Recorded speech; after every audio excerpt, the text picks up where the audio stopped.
Hello everyone and welcome to another edition of the Foolish Fish Esoteric News with your weekly updates on the worlds of esoteric and occult book publishing and arts and events and paraphernalia. Thank you so much for joining me once again, and thank you so much to miskatonicbooks.com for sponsoring the show. Thank you so much. So miskatonicbooks.com are a fantastic resource if you want to get books from around the world that are difficult to find, some esoteric books, some occult books that are maybe out of print or maybe have been printed abroad, and you want to grab hold of one of these wonderful books that I actually regularly review and show you in these news videos here, then yeah, really Miskatonic Books is a fantastic resource to go and check that out. Go and see miskatonicbooks.com at their website, and of course leave them a like on Facebook. Definitely worth doing that. Thank you so much for sponsoring this show. David Hines-Smith, I told you last week, has got an entire new bit of content coming out, Metatron's Ladder.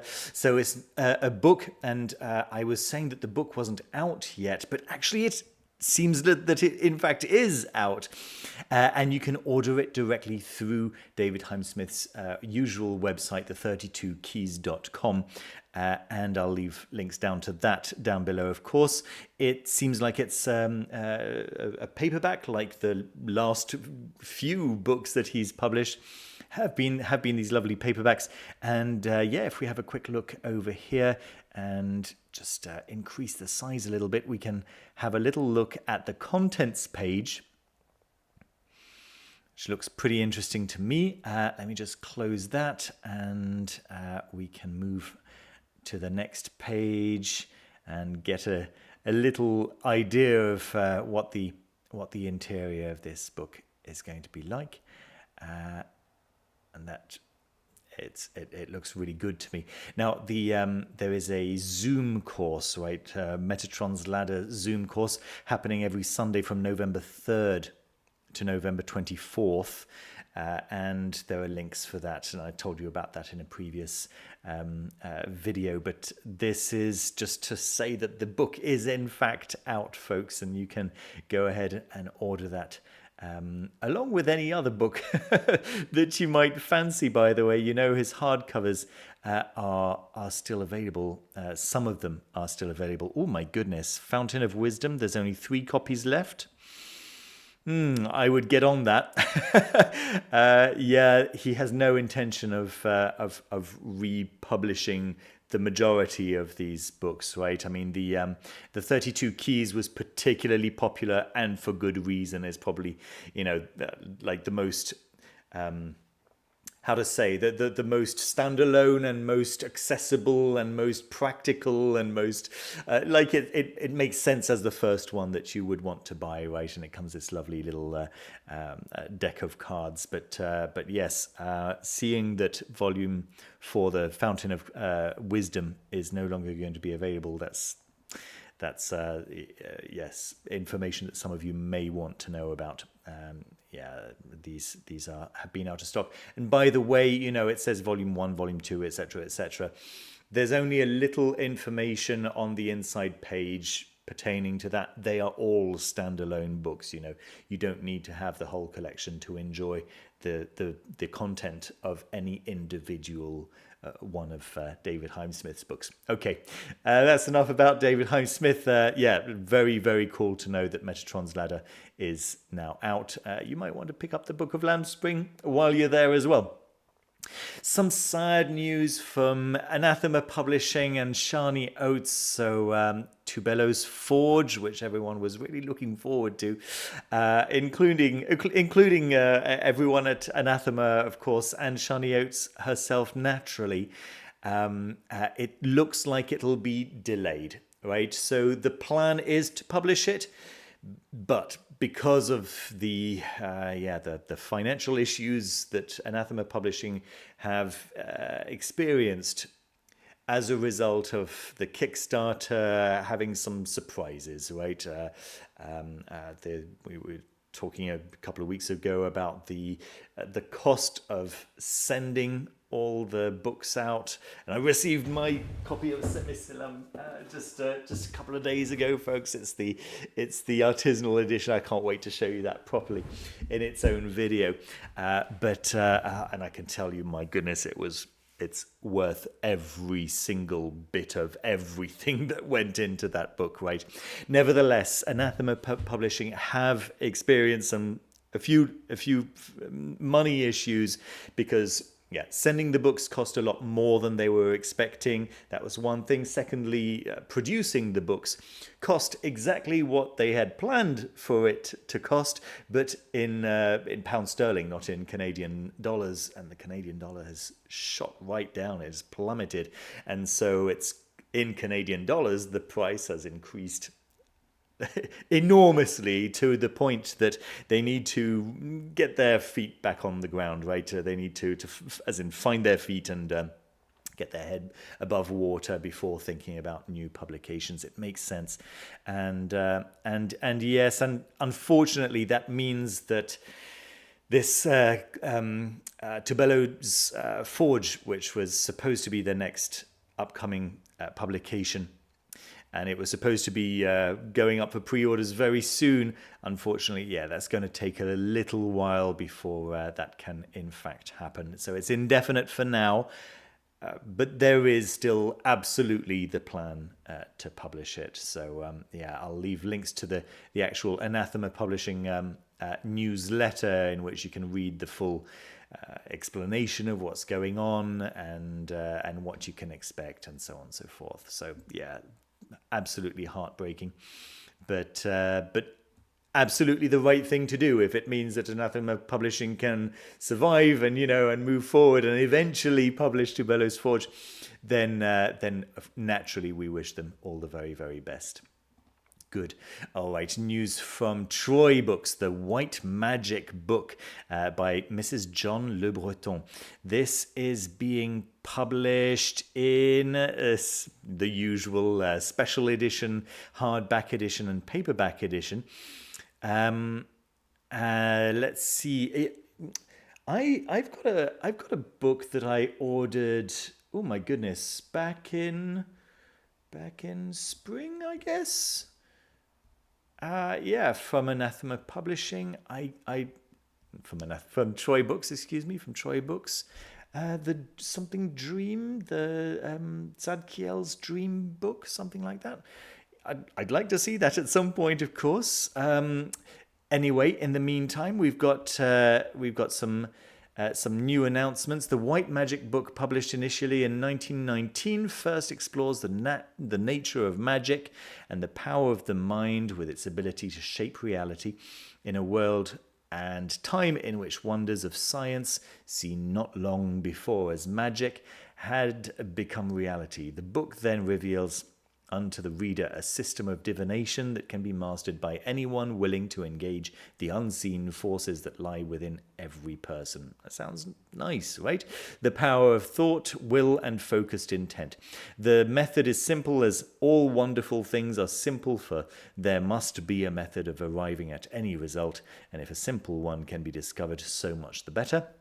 It is built upon the principle that thought is a real force and leverages the inherent power of the mind to gain insight, clarity, and answers to life's questions. This is very much in line with what I believe, preach, and practice. This seems really exciting, really, really nice, and that sounds like an interesting one. So if you order from Troy Books, then this is possibly one to pick up. Alternatively, wait for a third-party distributor to receive it, like Miskatonic Books or Watkins Books or any of the other books that stock Troy Books, to receive it once it's actually published. But yes, the pre-orders seem to be available right now. Pre-orders? Yes, currently on pre-order for the special edition, available right now directly from Troy Books. Okay, this is one that caught my eye. I'll be fully honest, I'm not 100% sure of what this is, but when I saw names such as Paracelsus and I can't remember, a few others in the preview, the Effulgences of Wisdom, concerning the realities of the mysteries and the dawning of the lights of the divine women. So these by Wahid Azal. So this seems to be a book on, and it's a free PDF, free download PDF through academia.edu, also through archive.com, I think it's called. Anyway, this is, yeah, it's a paper that is supposed to look into the women featured in divine texts. I'm going to say the Semitic divine texts. Yeah, that seems to be the case. Okay. So I believe it's looking at the work of Ibn Arabi and doing something similar, with a focus on the women featured in the Torah, in the general Old Testament of the Christian Bible, in the New Testament of the Christian Bible, and presumably in the Quran. I think that makes sense. And I just read the introduction, and here is the page of contents. You can see what the titles are here. Hagar, Sarah, Rebecca, Rachel, Tamar, Zuleika, Miriam, Asiya. So these are the... I don't want to say something silly. You get an idea of who we're getting to see here. Maybe. There we go. Yeah, possibly worth a look. All right. I'll leave a link down below. If any of what you just saw caught your eye, you're wanting to know a little bit more about it, yeah, go and check it out. It's free. You can download the full PDF. It seems potentially interesting, right? Potentially interesting. It's moving pivot of the Paracelsian spirit.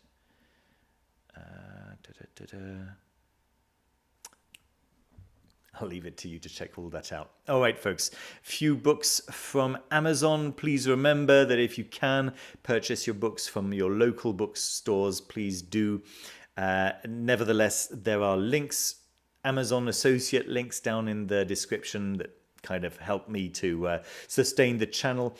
They give me a little tip. It makes no difference to the price to you, but if you arrive on Amazon through one of my links and you make a purchase, any purchase, whether it's a purchase of one of the books that I'm actually showing you or not, whatever you choose to buy, Amazon will send me a little tip for having sent them a client. Okay. So this is Whispers from the Coven. Tales of Charms, Witchcraft, and Lessons from the Spirit World by Chris Alorn. So I've rather liked some of the work that Chris Alorn's done. This particular one is through Crossed Crow Books. Follow the footsteps of a coven of witches in the 1940s as they dive deep into magical practice using the same storybook style of teaching magic that Chris Alorn introduced in his previous book, The Black Book of Jonathan Knotsbrittle, which is very popular, by the way.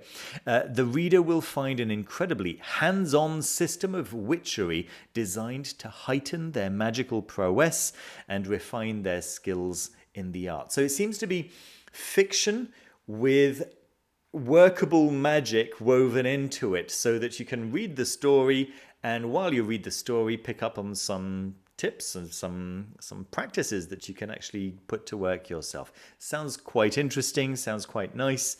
As I say, I rather like Chris Alorn's approach to magic in general.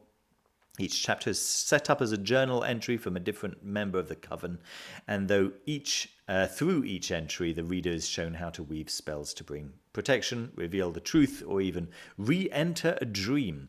All right, I'll let you read all of that in your own time. Links to all of that down below.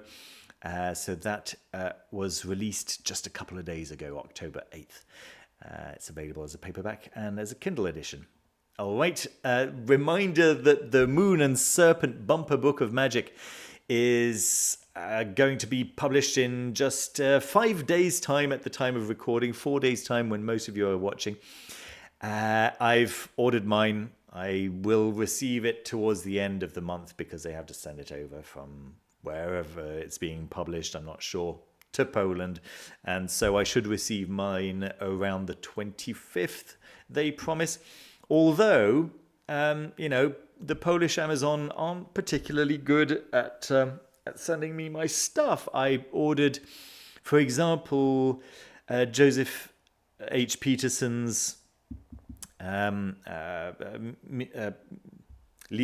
Mysteriorum Cinque, John Dee's 5 books of mystery. And Amazon.pl told me that they won't be sending it after all. So they've sent me a refund, but unfortunately I'm not going to be able to get hold of that one. I'm a little bit disappointed. Nevertheless, hopefully they won't do the same thing with this Moon and Serpent bumper book of magic by Alan Moore, which everyone's been waiting for a very long time, and Steve Moore unrelated apparently. So this is going to be from what I understand, a hybrid kind of book stroke graphic novel. I've seen a few pages. They look interesting. They look kind of cool. You can have a look at some of those pages for yourself. Very much in the style of the old bumper editions, the end of year annuals, of 1980s style comics. That's cool.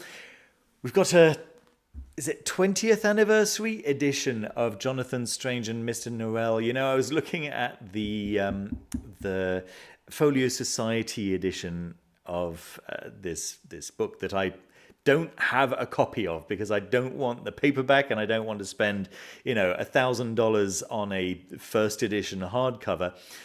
So I've been waiting for a nice edition, and the Folio Society edition came out and it looks gorgeous, absolutely beautiful, but it's £200, which is okay, by the way. I'd say that the book it's in 3 volumes with a slipcase.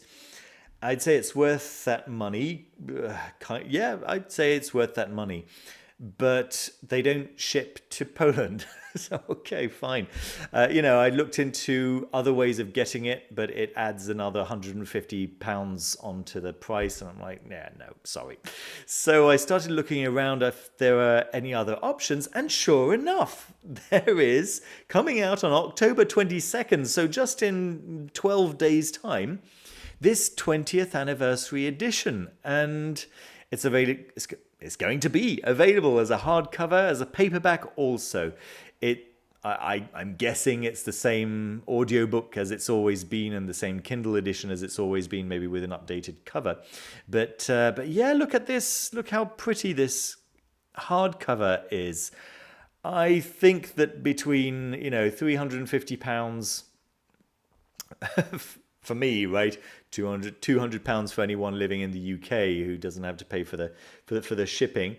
And this, I'll take this. I think that's okay. $25, I think, is a good price. Obviously, I've read the story. I've read the story in a library edition, actually, back when I was living in the UK. And I've never owned the book, so it's time. I'm going to finally own the book.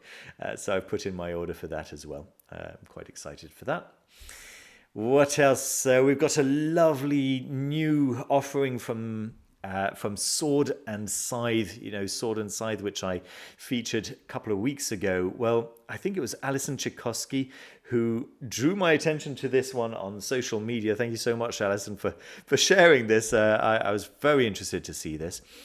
$200, and it is solid sterling silver, and it's that Sator magical square, of course, Sator repo tenet opera rotas, which is nobody's completely sure what this magical square was, but we can infer that it was most likely some kind of protective magical square, and it's been found in many different places around Europe, and it's quite lovely. Of course, those of you who've seen Christopher Nolan's Tenet will know that all of those words appear in various ways throughout the film.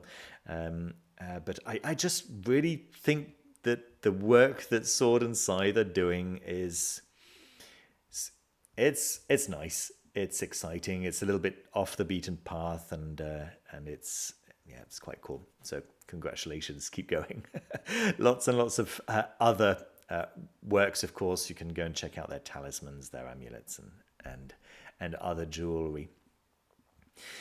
Serpent Hall, the Fire and the Wine, the History, Philosophy and Rites of Satanism, Luciferianism and the Left-Hand Path. I remember what this is. Okay, it's Shea Bilé's new course. So it's it's an 18-week course delving into the historical origins, ideologies and ritual magic of Satanism, Luciferianism, and the Left-Hand Path, led by Shea Bilé, author, instructor, and devotee of the Left-Hand Path for over 25 years.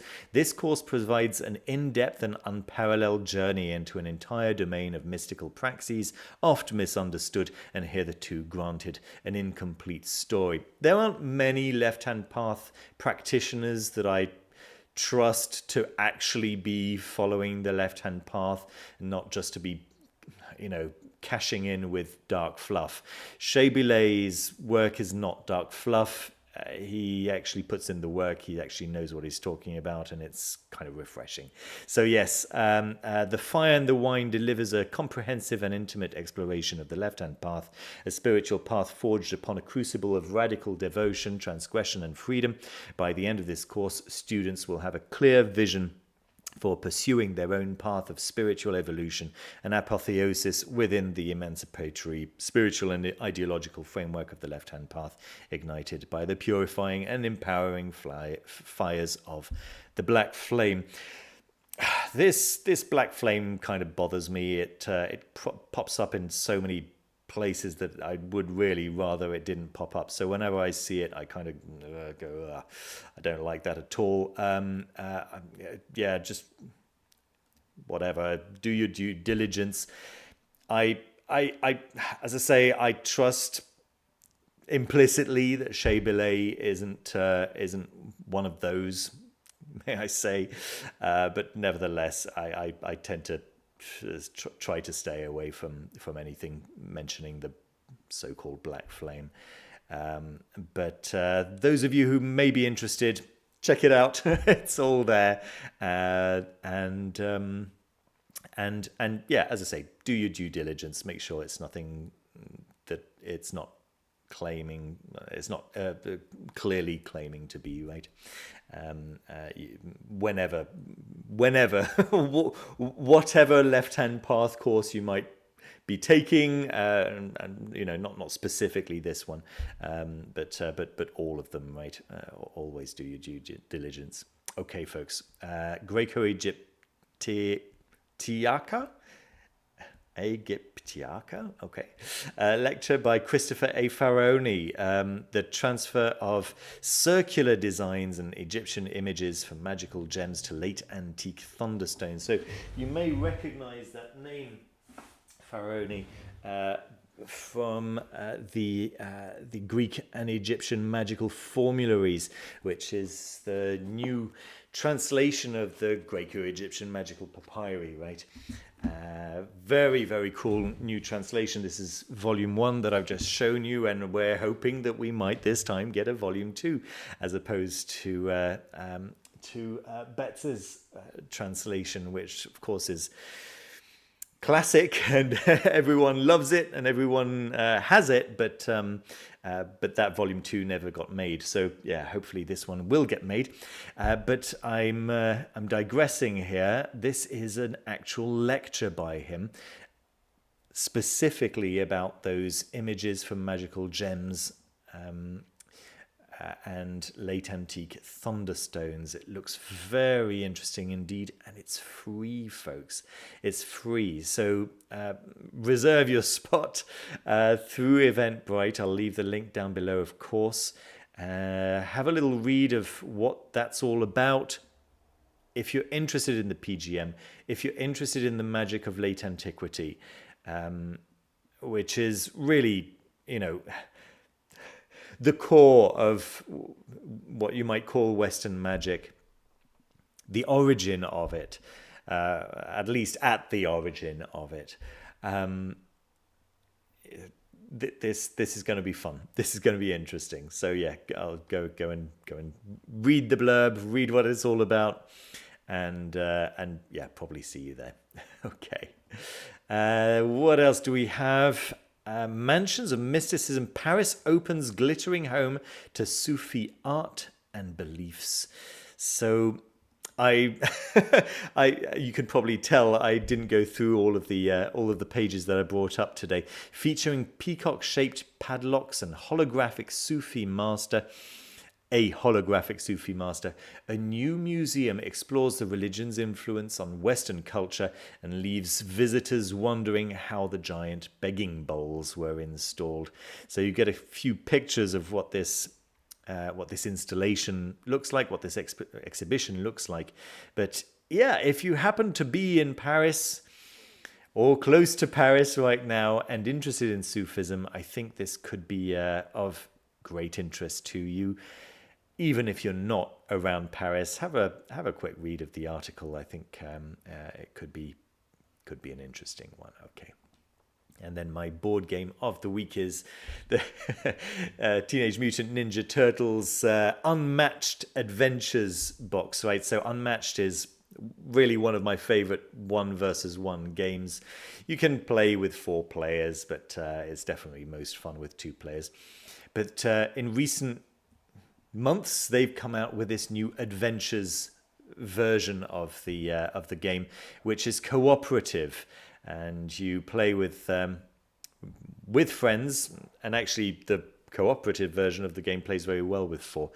I played the Nikola Tesla version, and you instead of fighting each other, you fight against a common enemy, and it's just very cool to see that there's a Teenage Mutant Ninja Turtles version of it. So there we go. That's really as deep as it goes. not very deep at all, but a lot of fun. It's easy to learn. It's fun to play, and then you can use each of the characters. You can just pick out one of those turtles and pit them against the Beowulf or I don't know. Bruce Lee or any of the others that come up. There is a Shakespeare version coming very soon, which I cannot wait for. So some, just 4 characters from Shakespeare's works that you can just use to fight against. Oh, Alice in Wonderland is another one. Dr. Jekyll and Mr. Hyde, and it's a huge amount of fun. So yeah, there we go. That's my board game of the week. Thank you so much for watching, everyone. Don't forget to leave a like, to hit the like button. Subscribe if you haven't done so already. Sorry, and if you'd like to support the channel, of course, the Patreon really is the best way to do that. It gives you access to the Foolish Fish Discord. It gives you various perks at the various levels, but even if you back at the very basic level of $2 a month, then you already get access to the Foolish Fish Discord. So hopefully that'll be of interest to some of you out there. If you'd like to have a one-to-one conversation with me about whatever topic you might have on your mind, then there is a link down below to do that. If you'd like me to read your tarot, I can do that. We can combine the two, have a chat and read your tarot. That's something that many people seem to be appreciating right now. And I just want to say thank you to everyone who supports the channel, however you support it. You know, whether it's Miskatonic Books through the sponsorship, whether it's any of the members through Patreon, through YouTube. Thank you so much for supporting the channel. It means so much to me. Thank you. And thank you to everyone who watches these videos, for goodness sake, and just for hitting the like button. Those of you who comment regularly, thank you so much. It means so much to me. Thank you. Okay, folks, I think that's about it. Take care of yourselves, take care of each other, and see you very soon with another video. Bye bye. See you soon. Bye.